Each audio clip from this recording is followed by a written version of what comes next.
ඔයා දැකලා තියෙනවා නේද? හරිම soft, sensitive, හදවත් තියෙන මිනිස්සුන්ව කවදාවත් එයාලව රිද්දන්න තියා හිතන්නවත් එපා. ඇයි දන්නවද? එයාලට රැට නිදා ගන්න බෑ මේ overthinking නිසා. මොකද්ද වචනේ? overthinking.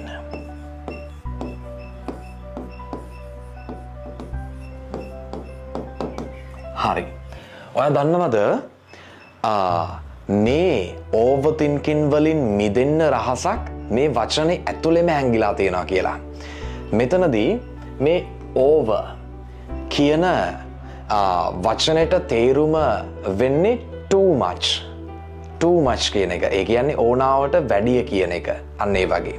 මේ over කියන වචනේ මෙතනදී වැඩ කරන්නේ intensify එකක් විදියට.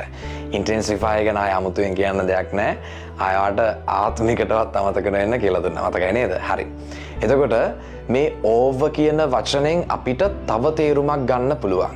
නිකන් ඉවරයි කියන අදහස වගේ. අර අපි කියන්නේ the game is over කියලා.